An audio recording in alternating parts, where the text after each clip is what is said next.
Okay, game number 1, semi-final number 2, everybody. We are in the third qualifier for the Masters Clash. Now, I'm going over this real quickly again. We have 4 open qualifiers for the Masters Clash, for the main tournament. And open qualifiers just means that everybody can participate. Like, anybody that is able to get a team together can sign up for these tournaments and try and qualify for the main event here. The way you qualify is actually pretty simple. If a team wins a qualifier, they're qualified for the Masters Clash. The other teams, they also have a chance to qualify, and this is happening through a last chance qualifier, which means after all of the qualifiers are done, teams that performed well in those tournaments but could never really win the entire thing are thrown together in a last chance qualifier based on a point system. They're getting points depending on how far they go in the tournament. And then there's more slots for the main event. So that's pretty much it. I mean, I went over it in the past. I think by now you all know. Either way, we got now Team Rage Quit. Their real name is actually Rage and Quit Gaming. But that doesn't really fit on my scoreboard. So I renamed them as usual. And they go up against the Hardos here. And the Hardos, they kind of sucked a little bit in the last 2 tournaments. I mean, sucking in the sense that everybody expected them to qualify directly and win over the qualifiers already, right? So obviously, with such a lineup, they didn't do like horribly. They lost in the first one against Chili Mountain, who are by now qualified. They qualified through the second qualifier.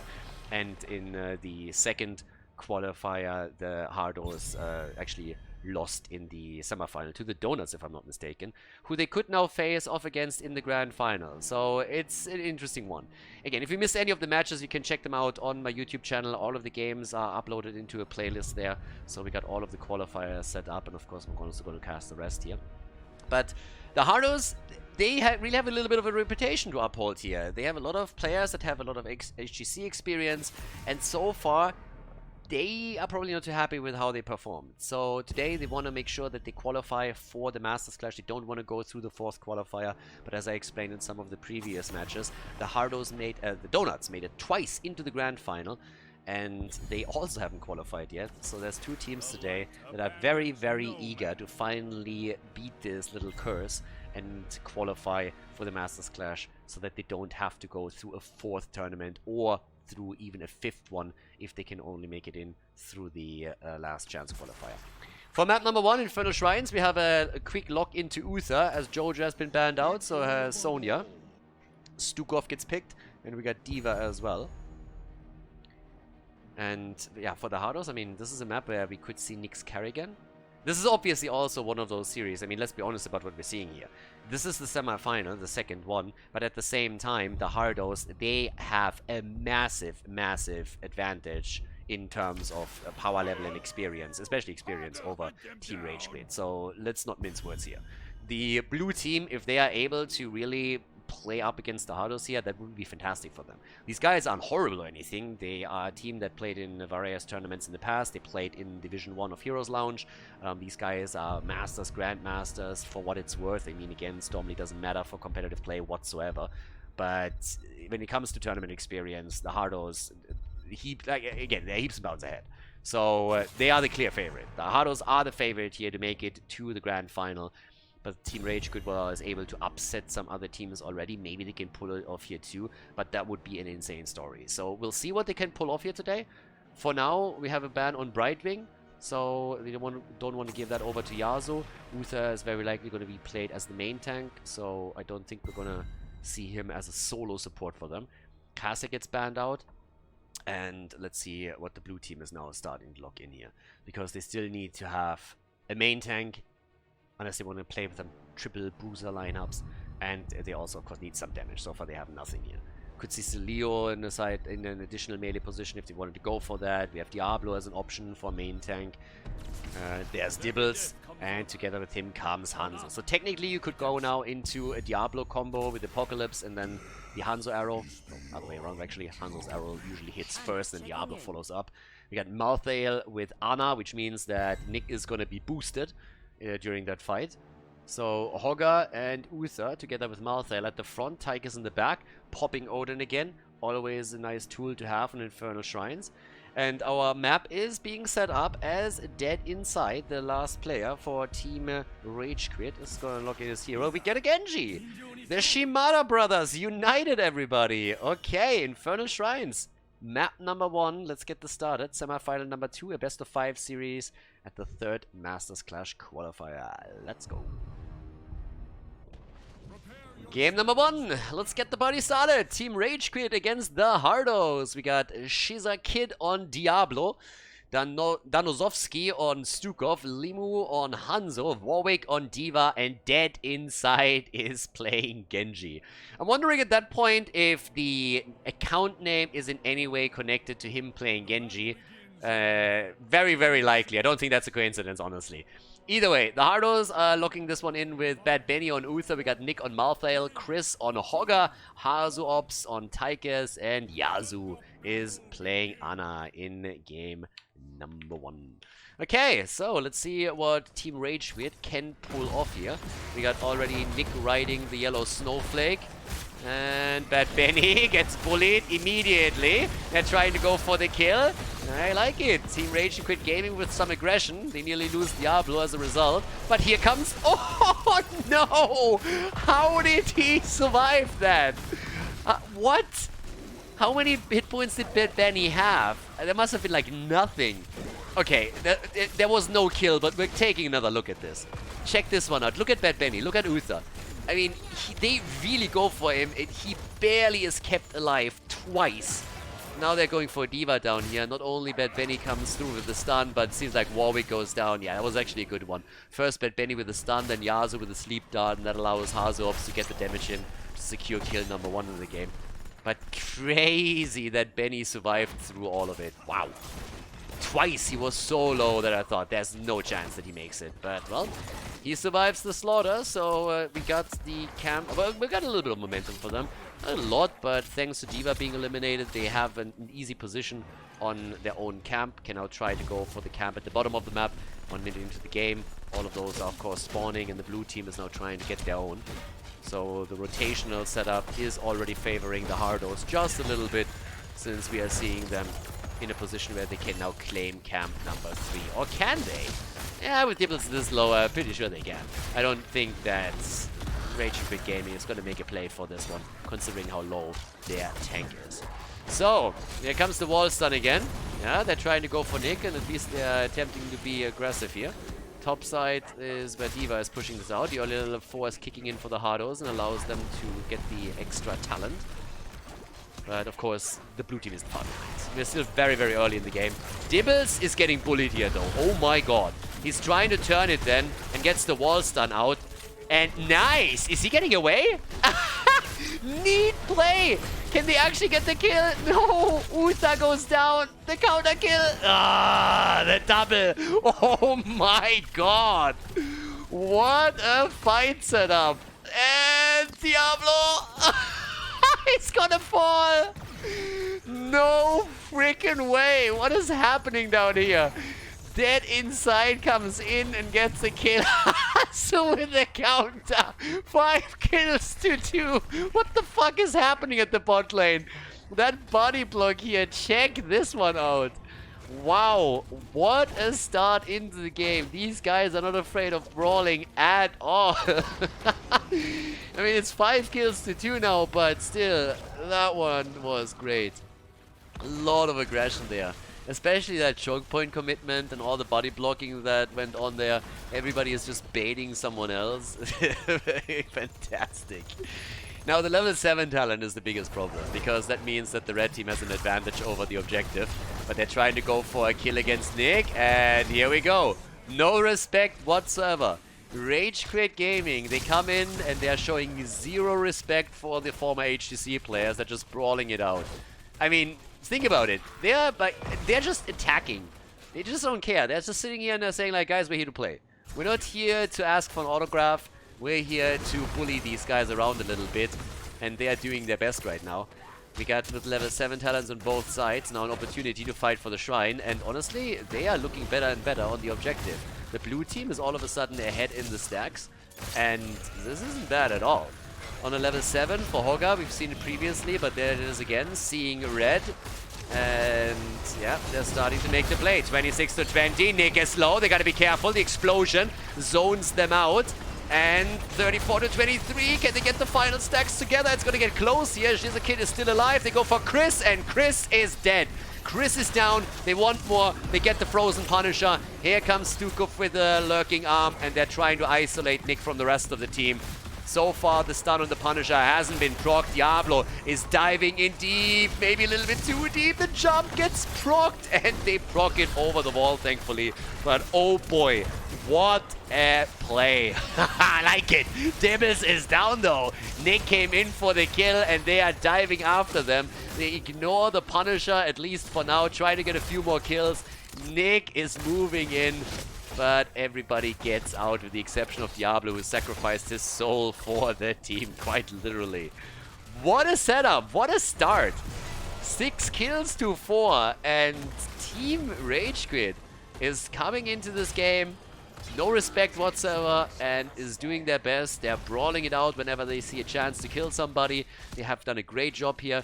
Bit of a different setup for Stukov. He doesn't really follow the recent trend to spec heavily into the lurking arm. We got the reactive Ballistospores in, the vigorous reuptake, and the targeting excision right now. Still expect him, of course, to go for the level 13 Violent Infection. But yeah, builds are definitely a bit away from the norm. Also, when we're looking towards Hanzo, who has by now completed his redemption on level 1, has gone into the ignore all distractions. Bit of a setup that we've seen in the past from players like Rich, who used it on Volskaya Foundry, I think, for the first time, and changed the meta with that a bit slightly. But for now, it's level 10 abilities. I like it. 4 kills to 6. The blue team has the earlier level 10. Here comes the Dragon Blade. Okay, no X-Strike in this one.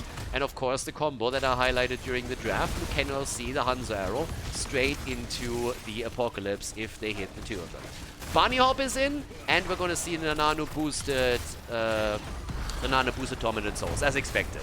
If you go for the Ana Malthel combo, that's one of the big ones to utilize. Of course, if you can then drop Nick, that would be great, but the Divine Shield is going to make this tricky. So it's a very, very dangerous combo that the Hardos can execute here. They have the Divine Shield for Malthale and the Nano Boost and him on Tormented Souls. He can wreck you completely. Can absolutely crush you. So there's that. Yeah, Genji's pushing out the top side. Level 10, of course, is where the game picks up the pace a little bit. That's what we oftentimes see. And again, the Hardos still the big, big favorite in this particular series. But at least in the early game, Team Rage Quit is holding their own. Now, is that gonna be the case now that the level 10 abilities are available? This is a different question. Arrow comes out, but Sleeping Dart prevents the combo with the Apocalypse. Here comes the move against Malthel though, but the Divine Shield kicks in and helps him out. Genji is trying to zone the backline out, already committed to the Dragon Blade too. But they all get away. A lot of buttons have been hit here, but nobody died. It was a good move also of Yasuo again with the Sleep Dart. He made sure that Diablo couldn't follow up on Hanzo's ult. So that prevented the worst. But at the same time, the Hardos were also not really able to capitalize on any of their heroic abilities. So both of the teams just exchanging cooldowns and very little else. The Hardos themselves going for the camp. Seems like the blue team is not doing that. They're hoping for a kill maybe at the top, so that could come back to bite them. Hanzo is now trying to get it, but they're going to be a little bit late if nobody else helps them. And okay, it seems that the rest of the team is now getting in position to make that happen. For a moment, I was really afraid that they wouldn't go for the camp. That would have been a huge problem. So we'll see. Either way, at this point, we got the level 12 on both sides. The next objective is popping up soon. TM. And here we go. This time it's the red team that is in position a lot earlier.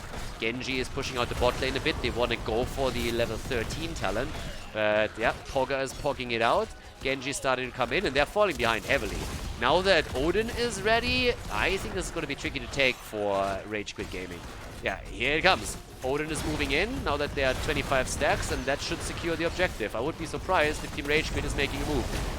Yeah, Apocalypse play, but that was quickly denied by Bad Benny since he came in with the level 7. Dibbles is down, and yeah, that is just a bit too much for the blue team to handle. 13 is the level. We got by now Pummel in, Spray and Pray. It was a nice idea to go for the move with Hanzo's arrow plus the Apocalypse, but the problem is if you have Uther coming in just after that with his Hand of Protection, then yeah, that doesn't really do anything for you. The Unstoppable helped him to move out. Then again, Dead Inside is pushing out the bot lane a little bit. Has to go up against Nick now though. And is able to move away. But in the middle of the map, there's a lot of damage being done by the Punisher. And the topside push has eliminated the fort. So it's kind of nice to see that the Hardos are setting up attacks on multiple lanes to capitalize on the objective. 4 kills to 7. And Genji has to be very, very careful here. But I still gotta admit that Team Rage Quit is so far doing a pretty decent job. I mean, there's other teams with more well-known players that have been absolutely crushed by the Hardos, and at least for now, Team Rage Quit is doing a pretty decent job. Not a flawless one, don't get me wrong, but still, considering the circumstances, they're doing definitely their best. 4 kills to 7 now, with level 13 talents in. The first structure got eliminated. But we could still see them engage into another fight. Genji is in a bit of trouble in the mid lane. Needs to be careful here too. D.Va as well.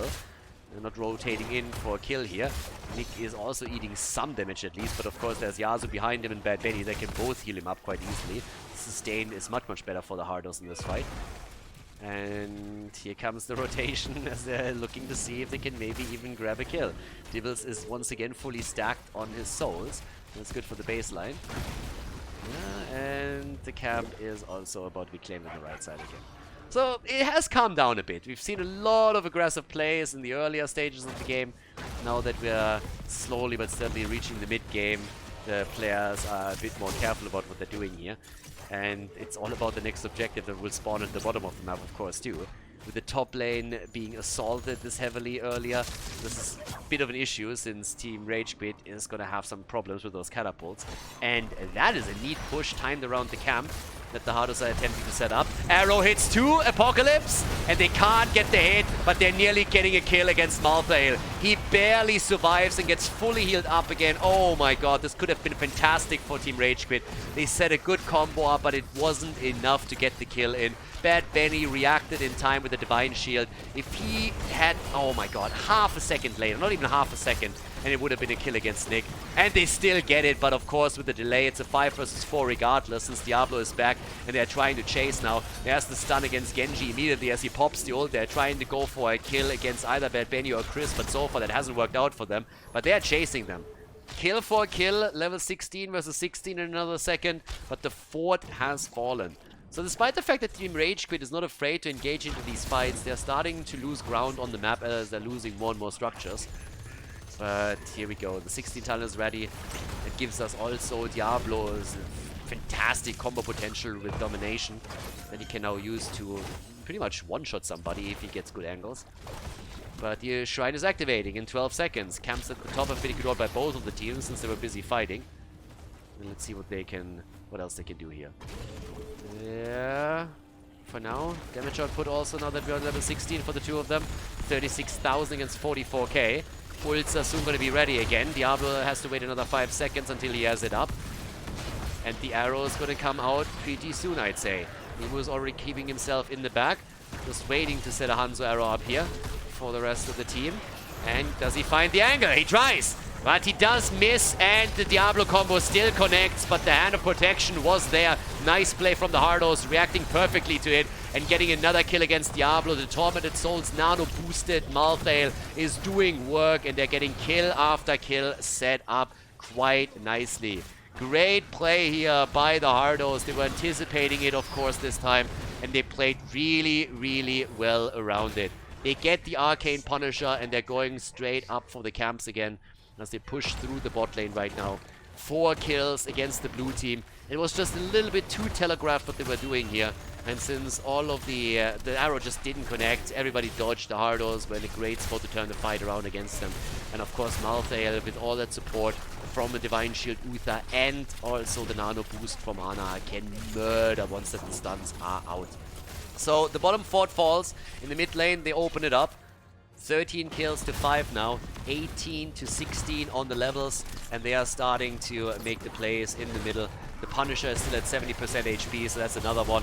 They need to be careful about the bot lane too, but in the middle we have the 5 versus 5 fight now coming up.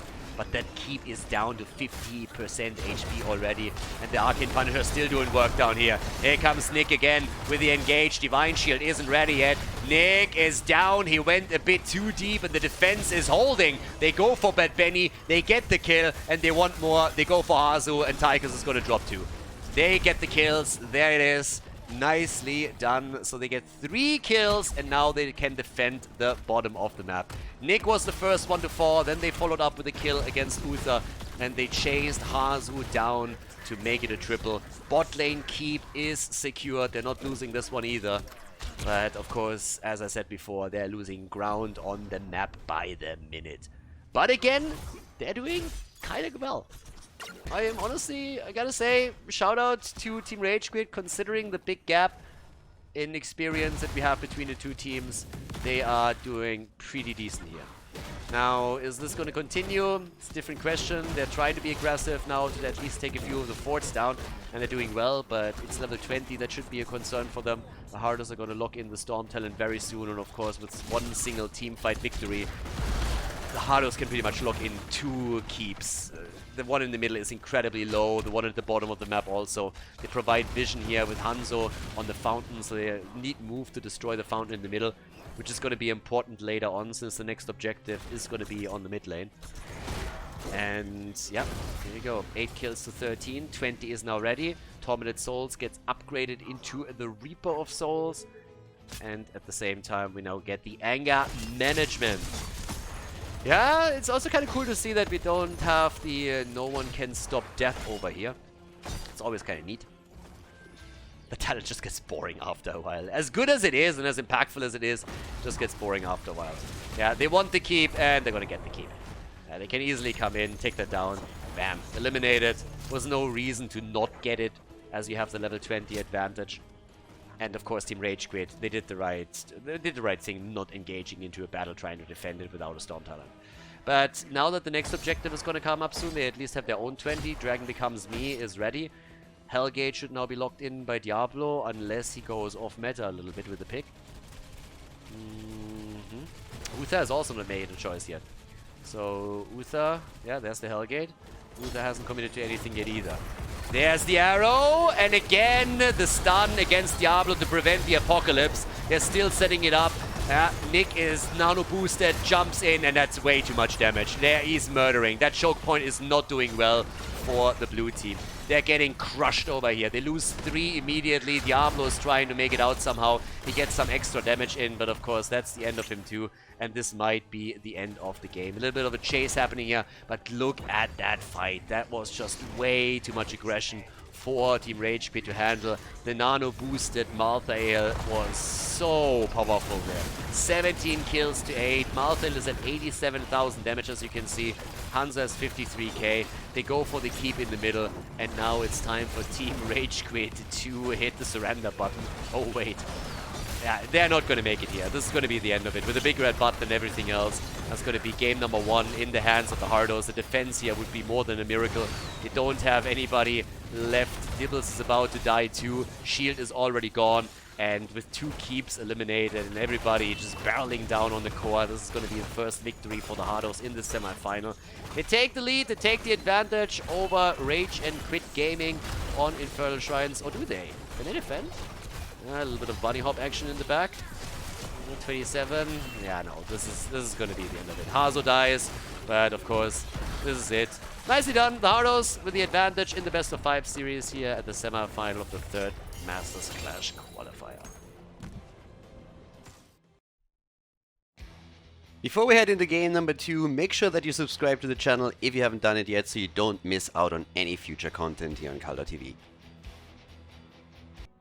To the Spider Queen, map number 2, Team Rage Quit against the Hardos, and the Hardos are in the lead.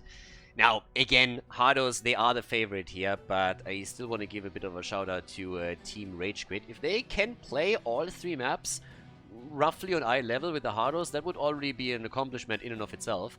And honestly, as an interesting team now, because we obviously have, when we're looking at the Masters Clash, a couple of teams that everybody thinks, hey, these guys are probably qualifying directly, right? And if I would take a poll, I think outside of 30k that already qualified, and Chili Mountain, most people would expect that the Hardos and the Donuts at some point are making a play in one of the 4 qualifiers and qualify directly. But then it becomes quite interesting because we got Team Arthurs, we got Team Soundless, and now I think you also have to consider Team Rage Quit, that they could make it into the Masters Clash. If they are able to perform on that level, maybe get a little bit of experience through the games now against the Hardos, get some scrims in against some of the teams, there's a chance that they are just improving a bit and making a bit of a play for themselves here. Normally we have other teams like Favor My Lady, for example, that also make it into these cups, but I think they are definitely a contender that could have a nice chance to make some plays, and they actually go for the Uther pick now early on, denying it first of all to the Hardos and also making sure that they can now play around the potential double support setup. When it comes to bans, Junkrat and Tigers have been banned out, so they're pretty much targeting Hazo Ops a little bit with those bans. Not that you can ban Hazo out, that's not happening, but Hazo has played lately Junkrat on this map and is obviously also one of the players that locks Tigers usually in for the team, unless he's playing Rexa on the side lane for them. Anna and Jimmy get picked real quickly.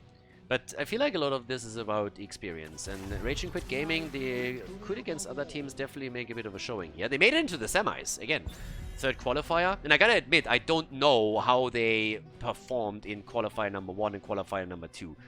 Didn't really cross paths with me, so I was probably on the other side of the bracket most of the time here, if they participated in all of the qualifiers at all.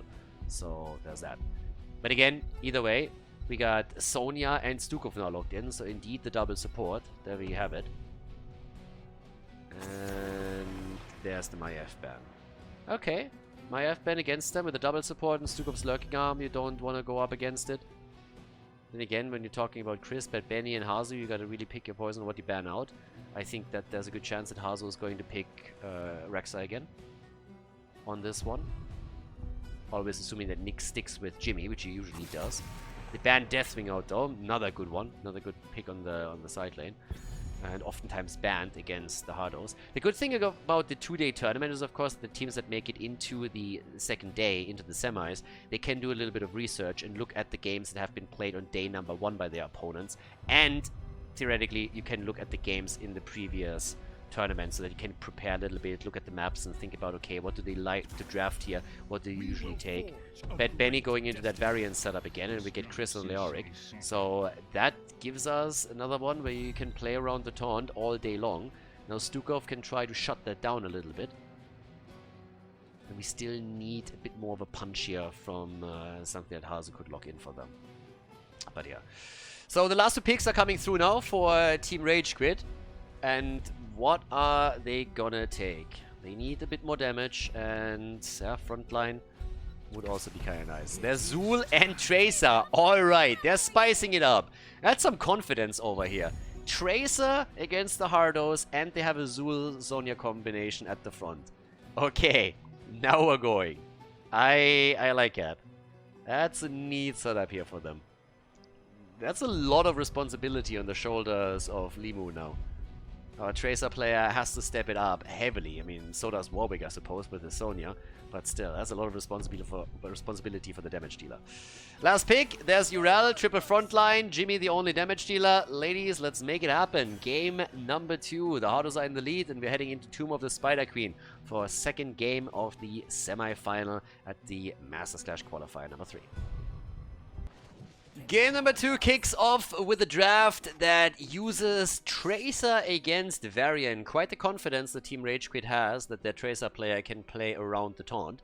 And we'll see if it works out for them. But yep, they're coming into the second game with a lot of confidence that they can take this one with their lineup here. Shizakid on Zul, we got Warwick on Sonya, Danozovsky on Stukov, Limo on Tracer, and Dead Inside is playing Uther. So again, a double support setup with an Uther that can act as the main tank here for them. We have Bad Benny on Varian, Yasu on Ana, Nick on Reyna, Hazo has switched over to Leoric, and Chris is playing Urel, the Space Goat. So we'll see if it works out for them. Tracer, again, she needs to be careful. There's a lot of tools on the side of the Hardos that can really ruin her day. But a good Tracer player might be able to needle them down slowly but steadily. And that's of course going to be what they're going to attempt to do there in the long run. 1-2 punch is a level 1 talent, going full on meta on the build for now. and off we go. We got still our mid lane fight unfolding in front of us. There's tons of wave clear, of course, for Team Rage Quit. And they go for Nick, and they might get the kill, and indeed they do. The kill is there. Well done. The early kill, and that is Jimmy eliminated. Good on them. That's worth a round of applause, honestly. Nicely done. First blood for the newcomers, the contenders here are able to get the kill. Well played. Gotta be appreciated. So that's already a bit of a confidence boost. I gotta admit that I'm rooting a little bit for the underdog here. I don't really think that they can seriously threaten the Hardos in a best of 5 series. But it would be fantastic if we had another team that can tank a bit of confidence through a semi-final participation. Maybe make this a bit interesting, win a map here, and then get the motivation to just continue training, practicing, and just improving as a unit. So it would be cool to see that happen. But as is, the Hardos, of course, with the lead in the best of 5 series. They have won the last map, and they are still eager to show that they can take this with a 3-0. But we got some aggression coming over and over again from Team Rage Quit. They got the CC through Zul and Uther at the front, and they're using it already. And, well, here we go. Nick is sitting in the middle. He's trying to stop the push through the camp here, first and foremost. There's no camp that has been taken for the Hardos yet. They're delaying their own a little bit. And here comes the ult on Tracer. Yeah, just throwing it out for the damage. Level 4 talents are in. And that's, of course, the traditional follow-up with the pulse generator here. Ever since that talent was introduced, it's pretty much meta. And as you can tell, that push in the mid lane did some work for them. Now, we still have the taunt kicking in at level 4. And that's really where the combo comes together, where the big power spike for the Hardos hits. So this is going to be the dangerous part for Tracer from here on out. Now she needs to be a lot more careful, and she's not the only one. Uther immediately following this up with a bit of a stun. We got a grenade build for Ana in the meantime. Leo's getting attacked at the top and is able to move away, but Tracer is dishing out damage as expected. So the Tracer player continuously in the face of the Hardos as he needs to be. Good sleep dart against Zul. He's on 20 stacks, but they're trying to turn it. Ana gets attacked immediately. And here comes the follow-up from Stukov as he drops the lurking arm, so good for him. They're trying to prevent the turn-in as much as possible. Both of the teams are very, very close to grabbing enough gems so that they can lock the first turn-in on the game here. The Hand of Freedom also for the Space Goat. And they're getting the experience all the way up at the top. So, pretty normal early game here. Nothing too crazy happening yet. That inside is trying to interrupt. But that is a turn-in from Hazu. Or is it? Yes. A little bit afraid to go too close. If the mace hits the face, then the slow is guaranteed. And that could have been maybe the end of Uther. You don't want to risk it there, don't want to chance it. So the red team turns in 43 of their gems, which is of course a huge relief too. Even if you lose a hero or two, you're not going to have any big problems here. Move straight towards the top. She's a kid on the Zul, still wants to turn in. Slicing and dicing with a scythe, but Benny gets stunned. Can they follow up with a body block? Nope. He's going to make it behind the gate if he wants to. But the blue team has to try and turn in at some point. So far, they've only delivered 21 gems, and that's not really a whole lot. Nick is now sitting in the middle of the map, pushing them back. Level 7 talents have just kicked in for both. And Zul, honestly, every single time I see Zul and he eats one of those sleep darts, or Bad Benny on his variant gets close, I am afraid for those gems that he's holding. So it would be a relief if he can turn those in. The quest is also completed for the main tank on the side of the Hardos. And they make a play for Uther. Uther's in trouble and goes down. No counter kill just now. The gems, of course, get taken. Sonya was trying to follow up on Nick with a spear that didn't connect. Chris is able to get away. And yeah, things are getting a bit spicy here in the middle. It's a 5 versus 5, but Zul rotated down and turns in the 35 for them. And that's the objective. Blue Web Weavers are going to descend first. Well done. So they moved away from the main fight and went down to the bottom turn-in point. And that allowed Zul to get the gems connected. So good for them. Lost the hero, but are able to complete the objective. Taunt at the top, though. If Warwick dies, that's a problem. That's a bad moment to die. But Uther comes in, and now they're trying to turn it against Hazu, who already activated the Wait Walk to move away. The double support for the blue team is also allowing them to save their hero. Save Sonya. And in we go. Taunts are coming in. Warwick has to be careful still. There's, on the other hand, the lurking arm, and they're getting the damage out. Bot lane, Urel is defending against the Web Weavers, but Zul is helping the mid lane to pressure. and has already used the wave clear. Now with the rotation to the bottom of the map to get even more value out of those two spiders. At the top, at least the gate is gonna fall. The entire setup has been destroyed. In the middle of the map, a similar picture. They're hoping for even more damage as they're now escorting the web weavers towards the fort itself and also keeping it safer. Bottom of the map has at least been defended, and Chris was able to also secure one of the towers. But in the middle of the map, the action is still unfolding. 50% eliminated on the... way more than 50% actually. Dropped it by 70% down to 30 roughly. There we go. Nick, by the way, with mad damage output here. 25,000 compared to the 16k that we're seeing for Tracer. Here's the action in the middle of the map. Always the pressure against Yasuo whenever there's a chance. And Tracer has to be careful. There's two supports, that's great, but there's also a Varian on the other side. So he could be a problem. Now they're starting to move into the team fight again. Nick, they want to go for him. They lock him down. They focus him heavily. But Yasuo with the ult is able to turn it. The quick picks on the talents right away on both sides. The Wrath of the Berserker is immediately getting activated. The Divine Shield is also out for Uther. Uses it for Sonya. The turn on Chris. Urel in trouble but drops the ult. Dead inside. Survives on Uther. And Bad Benny also not falling after dropping very, very low here. Both of the teams quick picking the talents with the hotkey combinations as they are coming in. Now the turn-in completed for the Hardos. The explosion on Chris. Can they go for Hazu? They try to go for Leo, and he makes it out. Yasuo with one save after another, sitting in the back line here and just keeping everyone in play. Great job by him. Yasuo absolutely beasting it over here. Nicely done, but now it's all about the defense against the Web Weavers. Rage Quit Gaming. Yeah, up at the top, they're trying to go for the kill against Sonya. Nearly got that one set up. At the bottom, the fight continues, and they're turning it against Dead Inside again. Stukov, get the hell away from my Uther, baby. Comes in and quickly pushes them out. The Web Weaver defeated. At the top lane, Sonya is doing what she can against Nick in that 1 versus 1 that they're playing out. And Leo is moving in, hoping for the Entomb. Warwick is a little bit low. He gets the support from Dead Inside, so that's already worth a lot, but the entire wall has fallen. They're trying to come in with Tracer now. Midlane has been defeated as well. That means that the blue team has actually done real good defensive... Yeah, they did well on the defense, honestly. They did better than the Hardos. And yeah, here comes the taunt. Tracer, yes, careful please. The Divine Shield is still ready though, but they're making a play for Nick. They're always jumping him whenever they can. He's the squishy. He is the best target for them. Hazu is Wraith walking out, and a nice Entomb as he turns it. The Divine Shield on Zul saves them. And now they're trying to make a play for Leo, who holds 22 gems. Warwick goes down, loses the gems. They should be able to recover. Dead Inside is low though, so we gotta be careful. It's 31 gems, that's quite a bit. There's the explosion against Hazu. Tracer, always trying to get the damage in. Oh, they're so close here again.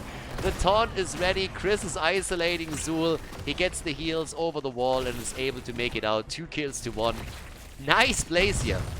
The one thing that honestly concerns me a little bit for the blue team is if you take a look at Nick. Nick is able to get 52 stacks on his behemoth armor 9 minutes into the game. That is an additional 450 hit points that he has currently through that talent. And he's at 52,000 damage. They are focusing whenever they can. He's the main damage dealer, and he is absolutely crushing them. It's kind of crazy. The damage output from Nick here is nuts. And he is getting harder and harder to kill as all of this continues, with him getting the stacks together on the behemoth armor. He has so many targets at the front, and he is just using them to boost his hit point pool further and further, and it's getting scary. It's really getting scary. Level 13 talents are ready. Yeah, and there's the kill against Sonya. Sonya's down, they go for the Poison Nova. But can they turn that fight? The Web Weaver's already pushing every single lane, and forts are gonna fall here. Danozovsky with Stukov is moving away to try to get the kill against Hazu, but the trade gets not activated on Leo. Nope, he survives through all of it. And now we have nearly 60 stacks for Jimmy. Yeah, Jimmy's crushing it here. So top defense, Tracer is the one to try and make it happen. Same tower now, the middle Web Weaver has at least been defeated, but you can tell that Chris is having no problems at all to drop the bottom fort with the rest of the objective. And at the top side, this one is also incredibly low, so this is likely going to fall too. But yeah, it's starting to become real tricky.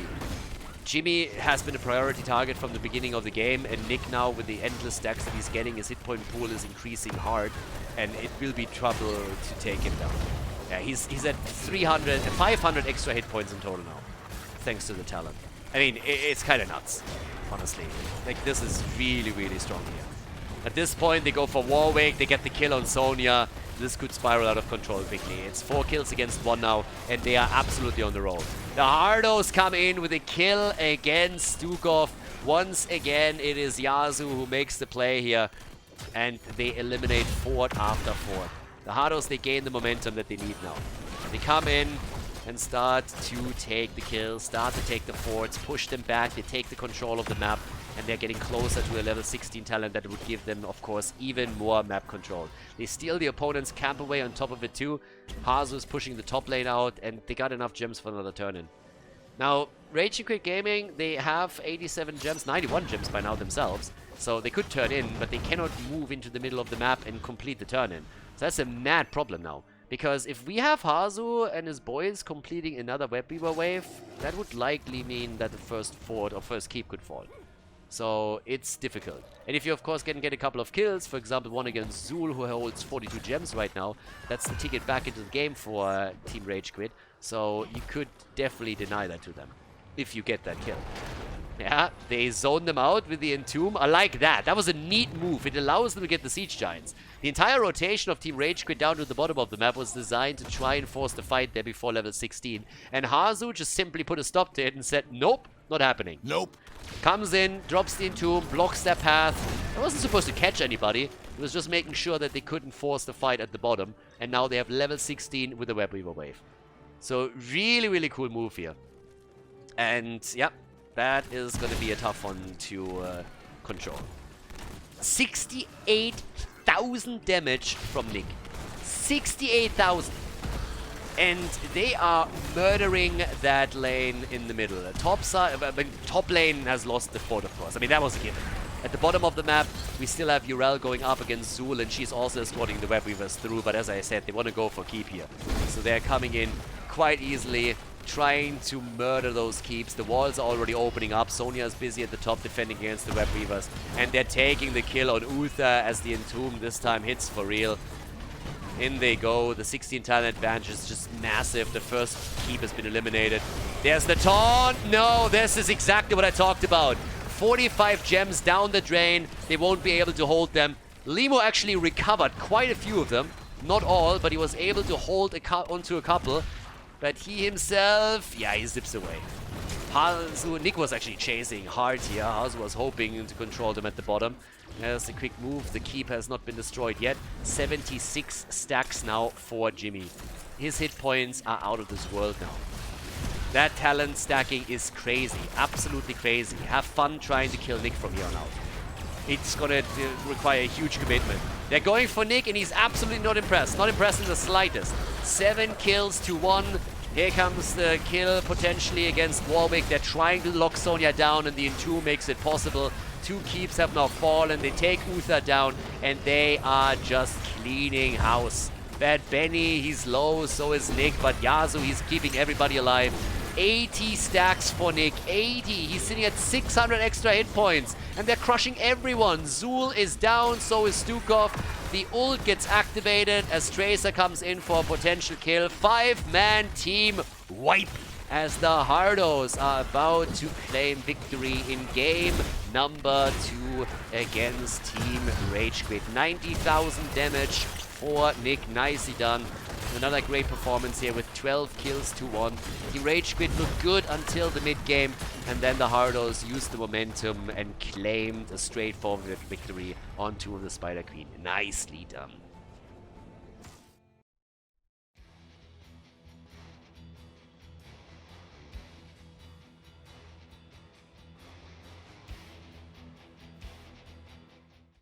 Towers of Doom, our third map. Honestly, Captain Obvious called and he wants his map choice back. This is kind of the routine that we are seeing from the Hardos pretty much every single time. They go into Tomb of the Spider Queen first, they afterwards use Towers of Doom, as the next map. And this is the third one, which could also end the series and help the Hardos to reach the grand final. If that happens, we would see the match between the Hardos and the Donuts. And if I'm not mistaken, they played in the semifinal of the second qualifier, and the Hardos got absolutely crushed over there. So, will be an interesting rematch. We got Uther banned out right away, and also the ban of Medivh. Now, Team Rage Quit, honestly, they had some good moments in both of the maps. Obviously, Tomb of the Spider Queen started to snowball out of control at some point. But they still had some decent fights, at least in the mid-game here. And as I said previously, if they can learn from the match here today and gain some motivation to play in future tournaments as well, they might have a future here also in the competitive scene that we have. So, Towers of Doom as a map choice for the Hardos. So, as normal, we got the first pick taken by Team Rage Quit. And in we go. There's the ban on Chromie again. The early pick into Tigers for Limu. Can siege up on those bell towers, also on the altars, of course, whenever it comes to an altar fight. But also a bit of a question of how exactly we want to set up together with him. I mean, that's the next thing coming in here. So, time will tell. We got the double pick for the Hardos, first of all. Maiev, and yeah, Nick already on Maiev, so it's already getting aggressive. And Brightwing for Yasuo this time, so they got a global on the big map here that they can use. And how are the boys in blue reacting to this now? You can use really different playstyles in Towers of Doom, just simply because of the size of the map. So we could see a fall set here at some point from one of the teams. We've seen a lot of Anubarak plays with aggressive combos. I wouldn't be surprised if the Hardos log in Anubarak at some point. But we have first Blaze taken and also Stukov again. Stukov's still one of my favorite supports, honestly. The combos that you can build with him are just fantastic. A good lurking arm goes a long way to win a team fight, especially if you can force it in a choke point. But still, what do you ban out here? Also, what exactly are we going to get from Bad Benny? Because this is a map where they played a lot with Anubarak. So, Maiev plus Anubarak, that would be a pretty neat dive already. We haven't really seen any range damage yet, so it's a little bit hard to tell. In an ideal world, of course, you would love to get Stukov together with Anubarak if you go for like the old school combo, so to say. But yeah. So they ban out Urel. Bit afraid that we're going to see Blaze, Urel and Blaze as a main tank then. Which is really annoying, of course, in teamfights too, but also for the rotation between the lanes, and you can easily lose control over that. But let's go. Last ban. Okay, they go for the Sonya ban, which isn't really a bad one either. If anything, it's surprising that Sonya wasn't picked already, but it's definitely a focus on this. There's D.Va for the side lane, okay. Chris. Chris is weaving it up a little bit. They're actually hesitating on the next pick. Okay. The Hardos. What are we getting here? Apparently a bit of a discussion going on of what the main thing is going to be for them. Arthas! Alright. Arthas gets picked together with D.Va. That puts a bit of a twist on it. They played it once, I think. Was it them? Actually, I don't think it was them. It was either... I think it was Team Soundless that played Arthas here. And did actually fairly well. I'm not sure if the Hardos also picked him once. I mean, again, we had a lot of matches over the last couple of weeks here. But yeah, we get an Arthas pick for them. Okay, cool. Yeah. Hail to the king, baby. Oh yeah. So, there's the Falstad pick. I talked about him a bit earlier, that he's an option, and together with that they also dropped Deathwing into the game. So Deathwing plus Blaze at the front line. No real main... I mean, again, Blaze main tank, so to say. But that leaves us with Falstad for map control. That one's interesting. And they go up against Arthas with this. Tychus is going to try to burn him down whenever he gets a chance to do that, so... This will be a fun one. And Mephisto! Okay, didn't see that one coming. You gotta admit it. Towers of Doom, game number 3, everybody. The best of 5 goes into the third round between Team Rage Quit and the Hardos. So let's jump in and see if the Hardos can win this one without dropping a map and reach the grand final of the tournament. Towers of Doom, third map in our Heroes of the Storm series at this tournament. The Masters Clash Qualifier number 3 continues. as Shizakid is playing Blaze. We got Danozovsky on Stukov. Limo with an auto attack build on Tigers, not going into the grenade build. Press the advantage on level 1 for him. Falstad, he's not stacking. He instead goes into the Wingman. So we're going to see him with more of a focus onto Lightning Rod here too. Deathwing played by Warwick. Whereas Nick plays Maiev for the red team. We got Bad Benny on Arthas, Hazu on Mephisto, Chris on Diva, and Yazu is playing Brightwing. And the skin for Deathwing, alright, he didn't go for the chicken skin. That's the only thing that's really important here. Everything else we can talk about. As long as you don't go for the chicken skin, you're good. And it seems like Bad Benny wants to have a little bit of fun with the trade build on Arthas, which is a little bit of a pet peeve of mine. I gotta admit it. If you ever watched me commentate a brawl game, then you probably know that already. We see Arthas a lot more in brawls. Ooh, that's an early kill. Yeah, nice body blocking. A good kill against Blaze. Yeah, I gotta say, it's a bit of a pet peeve for me whenever I look at Arthas and I see a player use the level 1 talent. I mean, obviously using it for mana management as well, but it is just a shame that even with the talents that come in later on, level 13, 16, you always have a very, very rough time of getting a significant damage output with the auto attacks for Arthas. It's not like he can really follow that bruiser logic that you have with the stacking damage. And Blizzard could really fix that so easily. It's a crying shame that they are just not coming in and saying, hey, we're going to add that, we're going to increase the damage to 5, see how Arthas performs then, and if he then still underperforms with the talent, we're increasing the damage over to 6. It's one of the easiest fixes that you've probably ever seen for a talent, and they could easily experiment with it a little bit and see where exactly the break point is, where the talent becomes a bit too strong, but where it could be useful, for example. So, personally a little bit mad about this, because this seems like such an easy fix and such a shame that it isn't used more, because it would be cool if you could have Arthas not necessarily in the main tank role, but maybe as a side lane that has a bit of bruiser capabilities if you go into that auto attack style and commit to the later talents too. Either way, in this case, Bad Benny is playing around the talent a little bit. We're going to keep our eye on it. But there's another kill against Tigers, and whoa, these quick kills that we're seeing from the Hardos are not boding well for Team Rage Quit. There's a lot of damage done in the bot lane too. Tigers is trying to go for in the rhythm now that he uses Press the advantage for the extended range, and the level 4 talent are kicking in for both of the teams. But yeah, we'll see what's going to happen here. The level 4 talent, the commitment, not going hammer gains, the static shield is coming through for Falstad. So he could make those plays later on in the game by controlling the map.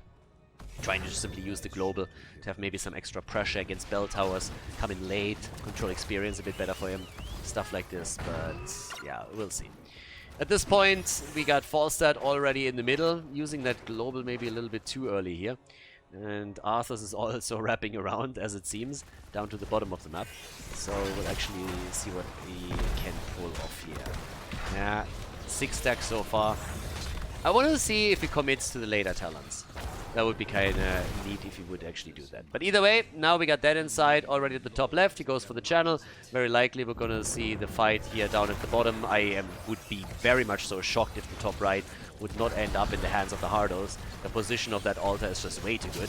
Limo goes down again. Oh, it really seems like the Hardos are just saying, guys, we're going to go all out on them. I'm going to take them down. This, on the other hand, is an interesting setup. It seems like Chris is having some real trouble keeping them at bay. And that's the reason why Harzovs is now all of a sudden coming in. And again, the position is just really shitty for the channel. So I don't think they're going to get this one. That's one of the reasons why the fight centers traditionally around the alt at the bottom of the map. Shizakid gets body blocked again. Hard, by the way. And that is a kill. Yep, the shots are fired, and they are down to 32 points with Stukov being nearly dead, but Nick goes a little bit too deep and gets murdered. Quest is completed for Arthas, good for Bad Benny, but he dies too. Falstad came in and put a quick stop to it. Iceborne 42 to no Iceborne 42, at that point it's just the end. Combat Tactician has now been picked. The 14 stacks are of course helping on level 1. And even the commitment on the charged up. Now, that is pretty much because Maiev, he seems to be a little bit afraid of Maiev here. Not going boomerang definitely limits your options of what you can do with the global and how quickly you can push the lanes out. Normally you would still see a boomerang commitment here, but I think he has a lot of respect for Maiev. And once that she moves in, that extra shield can help you to survive. So, yeah, by now we have Bad Benny back on the map, sitting on the sides here, trying to check this out. And he's attempting to flank. Gets the drop onto Stukov, and they're focusing on Donozovsky again. And that doesn't bode well for the Admiral. Admiral gets walked down by Arthurs. Yes, using his Frozen Tempest here. And that's a double kill. Easy peasy. This is spiraling out of control quickly. This game, yeah, again, map choice has been made by the red team. This is one of their favorite maps. They love to play in Tomb, they love to play on towers, and it shows. They are starting to pull ahead here, not only experience, but with 6 kills to 3, they're in a great spot, and this is starting to become incredibly difficult now for Team Rage Quit. Because they're going for the bird. They want the chicken.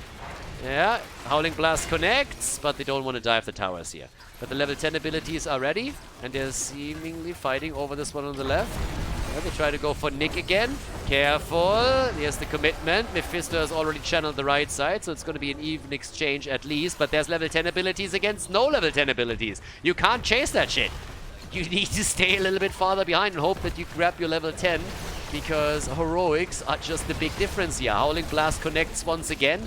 Mephisto could still follow up with the Endurance of Fate. And altars have been taken at both sides. I actually missed that Rage Quit Gaming was able to channel the thing through completely. Now, Foresight has moved down to the bottom of the map, but boy, did they play with fire here. They could have lost heroes in that fight. But now they got their own level 10s, which means that we got the Mighty Gust.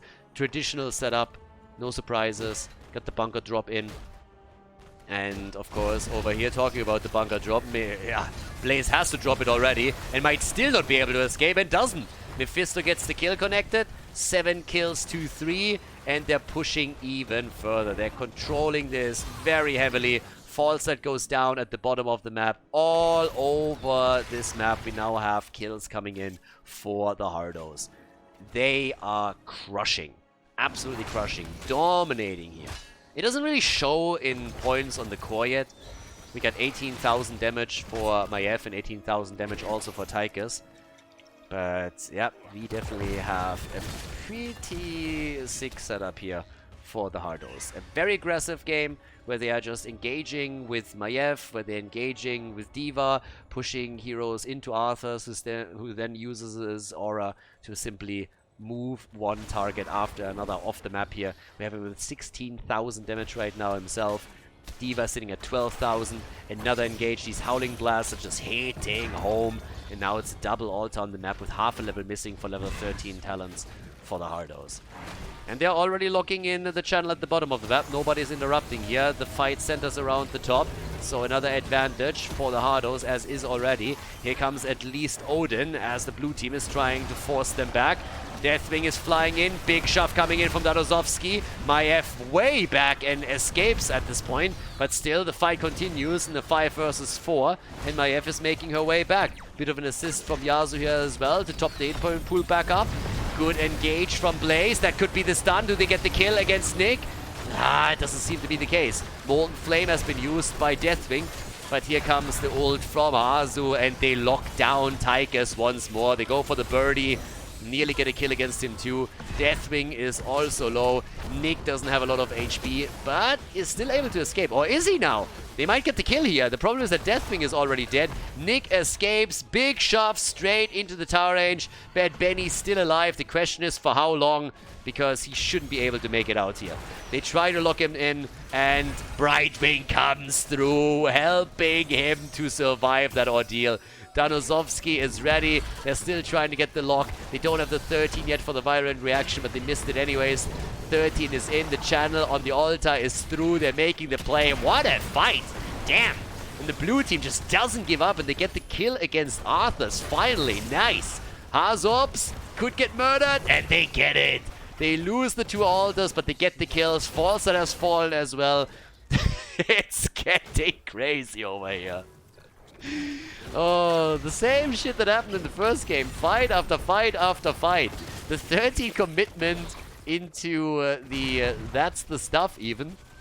But oh boy. Yeah, it's not even really over yet. Alright, check this one out. So here in the middle of the battle, Arthur's going down. They're trying to follow up with a kill against Mephisto. They're coming in with everything that they have. Mephisto dishing, Tiger's dishing some damage out. They can kill Mephisto, and yeah, 11 kills to 5. But oh boy. The big problem is really the fact that we have 20 against 32. And of course there's an experience lead. I mean, that one's not crazy. But yeah, that's pretty rough. Okay, so for now, we have a Dead inside, sitting all the way up at the top side, getting at least some camps through. He has a level 1 that he can capitalize on. But down here, the chase is on, and a triple root! Oh, the ult from Mephisto! Beautiful! Nice combo, and that's a kill. That's a double. That one was sick. That one was really, really awesome. A triple root from Bad Benny as he connects a Howling Blast, and then Hardos doesn't waste a second and follows up on it. Here's another check on this one. But yeah, have a look. So first we had a look at the top lane, but then the combo in the middle. Yeah, Howling Blast, the ult from Mephisto, the damage, and the easy kills that give them a bigger advantage. A level 16 lead in just a second, and they already go for the bottom bell tower to connect that. Yeah, that's a 5 versus 3 situation. 16 talents are in for them. They're looking great here. They're looking absolutely fantastic. 5 kills to 13. Shots are fired, and they're now down to 15 points, which means that we have twice the amount of core points for the Hardos. And they're still fighting this one out. Team Rage Quit is getting a bit too aggressive here, considering that they don't have a level 16. So now they're losing Tychus with another great combo from Mephisto. Dead inside has also been moving in a little bit too deep, so Falset barrel rolls over the debris to make it into the mid lane and barely escapes Maiev, but that bottom fight continues. Yasuo's Hearthstoning back, still has his global and can help teammates out a second later. We have 94 stacks now for Tychus, who's also chipping in some serious damage. But it is a rough game for the blue team, let's be honest about this. 32,000 damage right now for Deathwing, 27,000 for Falstad, 31k for Tychus. We had 41,000 damage for Mephisto. Yeah, but it's nearly a 2-level lead now. And of course, they lose map control. That's the biggest problem. Team Rage Quit, they've lost control over the bottom bell tower. The top lane is continuously pressured. The boss is still up. We're looking at the tunnels that have now been opened up as well. Yeah, and things are getting really difficult because they're having a tough time reclaiming the bot lane. And here comes another setup against Tychus. He's trying to somehow escape and is able to make it out with the help of Stukov and him popping Odin. But oh boy, these plays. Hazu connecting the ult there nicely. Now we have 16 on both sides, a sizzling attack side. Nice Gust! That's a good damage output here from the death zone. Bad Benny is low, but once again it's Yasuo and his Brightwing that are able to keep everybody alive here. Big fight, 5 versus 5 down at the bottom. Hazu chipping in the damage. 33 stacks by now on Bad Benny's side, and he is in the thick of things. Has also committed to the level 16 for the trade. Chris with a bit more pew-pew, but it's a triple altar phase, and that should be at least 2 altars for the Hardos. Yeah, the interrupt is there though. Deathwing getting a bit annoying. Problem is, can he hold on to that for long? That is not happening. I mean, I like the optimism, don't get me wrong. Good dodge on the ult at least, but that's not happening. 3 shots get fired, so they're able to make that happen. But at the top right, that would shock me more than just a little bit if they would be able to claim that altar. At the bottom of the map, 2 are still channeling, so this is technically a 5 versus 3 up at the top. But Brightwing has jumped in. Global's paying off once again. Chris is able to move away, no problem for him. And Deathwing is now fighting it out against Maiev at the bottom of the map. Fighting the solo over the altar. And it seems like the blue team is trying to come down here. Especially Falstad. If Falstad flies in, Nick is dead. 5 shots are fired since the top right got channeled. They're making a play for Arthur though. And no fucking way. He had single-digit hit points and is kept alive by Yasuo. I mean, seriously, dude. Give it a break. What is this? Unkillable? They get the ult at the bottom though. Nicely done. So 5 shots against 6. Pretty solid rotation for Team Rage Quit. So 26 against 10 points now. Yeah, well played. And here we go. We got our play for the next camp. Falstad is also trying to take some of these minions out to make sure that the bell tower can be reclaimed. In comes the ult again. They're going for Stukov this time. Blaze is also in trouble. Might have to bunker it up. Odin gets popped quickly as Bad Benny is making a play for Tigers. Falstad is on the run too. He's in trouble as well since Maiev is on his ass. And there they're making the next big play for Tigers. Once again, the Renegade goes down. 15 kills to 5. Big brawls again. They are just 5-manning it the entire time. Deathwing is low, but he makes it out. Hazu survives again. What the hell? Insane. The bird is dead. It's a triple kill. They make it a quad kill. And of course now the entire map is wide open once again, which means that you could make a play for another bell tower. You could go for boss. They have a 2-level lead. They're close to level 20. 45 stacks now for Arthas. Probably the highest that I've ever seen an Arthas player stacked on this one. And still a shame that he doesn't get more damage output from his trade. Not gonna lie, it is significant at this point. But this is also the highest that I've ever seen an Arthas player being stacked. But yeah, he gets quite a bit of damage through this thing now. But he should get a lot more, in my opinion. Making this 5 would make it a bit more impactful. Either way, this game is about to end because they are going for the full barrage. They try to take the bell tower at the top, and once they have it, the barrage is going to start, and there's an altar up on the map, and that is a full 7 shots that get fired. This is the end, ladies and gentlemen. No matter what they do here, they fought back nicely. Actually, it's not the end. And they have 6 points. It's just the end if they get the channel. Tigers is down, Falset is down, Stukov the only one that prevents it for now. They got the level 20. And, well, let's go. Hazu, he's starting to move back here, down at the bottom of the map. The fight also continues, but it's all about Stukov preventing the channel from happening. He won't be able to make that happen for long. Nick goes down though, so if they win the fight at the bottom, then maybe they have an opportunity here. But now Bad Bunny moves in too. They're interrupting with Blaze, who will most likely suffer a fatal injury here. And so does Stukov. 2 eliminated, only 1 back on the map. And that's of course game, which means that the Hardos move on to the grand final. Congratulations, 23 kills, 2-7 as they lock in a 3-0 victory against Team Rage Quit. Nicely done.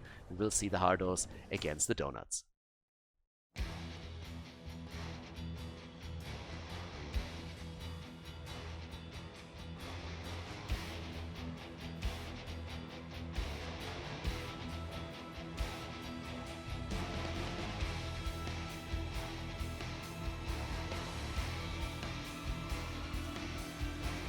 Thank you everybody for watching the video today. I hope that you enjoyed the show and the commentary. And keep in mind that the spoiler protection that is going to run for the rest of the video is made possible by all the support on patreon.com. So guys, if you want to support my work, if you want to help me start new projects and keep the spoiler protection in place, please consider heading over to patreon.com/Khaldor. There's also a link in the YouTube description, and check that out. Thanks in advance, and see you guys next time with more esports coverage here on Khaldor TV. Have a great day.